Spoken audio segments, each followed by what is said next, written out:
were uninsured. How did it help them? It's going to help them by actually giving them access to the care that's going to be affordable. I have access to a BMW. Doesn't mean that I can actually drive it off the lot. If you don't want to, We're happy to talk about it in group you don't meetings. want to, Group 1, we got Richard, You need to make time for people to actually have real conversations. Please let it finish. sir, you don't actually let me talk. I'm explaining to you. The I'm answer responding is, to him.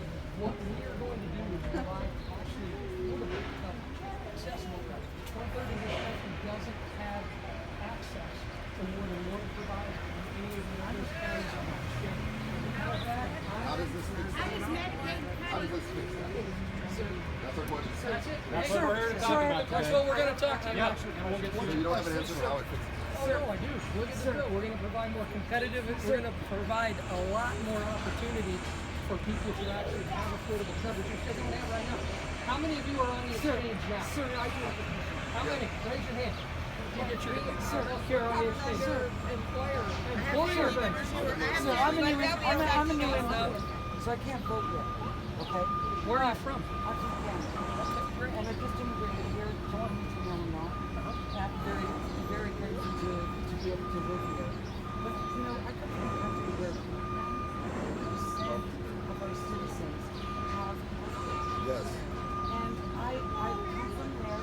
I grew up in that system, and I've just immigrated here. And I just want to bring my experience also to the discussion about what it's like to live in a country where all the people have health care. Yes. And how important that is. Here. And how Here, here. not scary it is. And not expensive it is. And not access to healthcare, but they have access. And it's not just our physical bodies, individual physical bodies that get improved. It's our body politic. It's our communities. It's the love. It's all of the things that come when we all have something equal. And when we're all physically more healthy together, it builds better communities and better countries. And I just want to bring that experience to you too. Yes. Well said. Well said. You know what? I love hearing this. Let me bring an experience to you.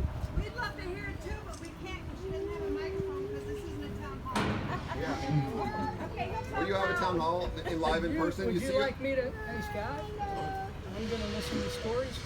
And as somebody who's been at many of my events for the last 4 years, who's actually, are you working for Organizing for America, Organizing for Action? Organizing for Action? Nope. I've volunteered for that. I do now work for a particular care corps. Then I appreciate you being here, and we can have that debate. I'm going to tell you my story. I only have one instance of knowing what the Canadian healthcare system was about. My wife. Did I just hear it? Did I just hear it? You keep it. Yeah. We don't have that much time. We don't have a long time, so. Have I been moving? Or did I just hear up when you talk about somebody who fought cancer? Okay, but if you're talking about cancer, the working poor have cancer increasing on Yes, they are. Absolutely. They're freaking out. This waiver.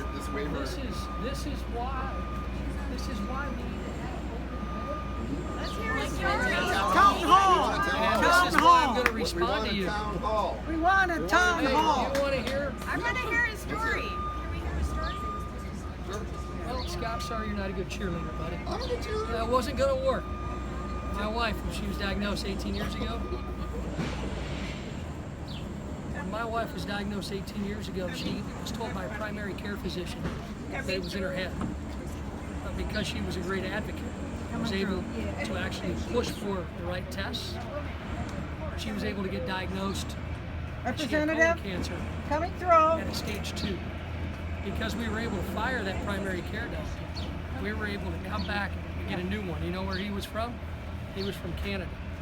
And you know what he told my wife?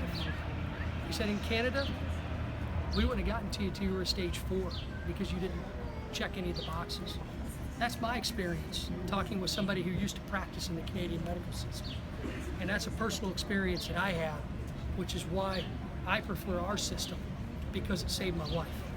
So thank you. And we're thankful for that. But what about the families who can't advocate and they don't have a voice and they don't know the proper We're going routes? to give them that.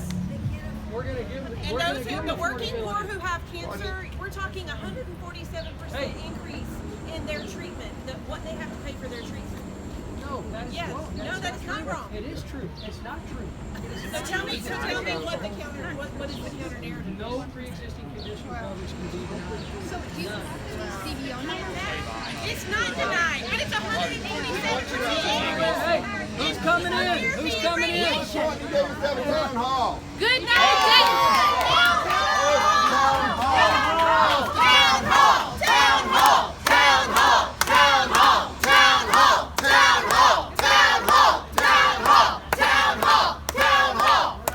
Good night, Davis. Good night, Moon. Your time in office will over soon. Good night, Davis. Good night, Moon. Your time in office will be over soon. Good night, Davis. Good night, Moon. Your time in office will be over soon. Good night, Davis. Good night, Moon.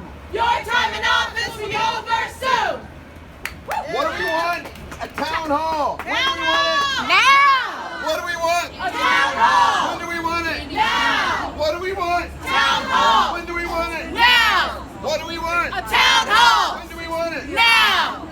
You're a good cheerleader, by the way. Great cheerleader. Hell yeah. He's awfully passive So, aggressive. we just met with Representative Rodney Davis, who came out of his office and he told us that we're all wrong, and he got offended by someone who mentioned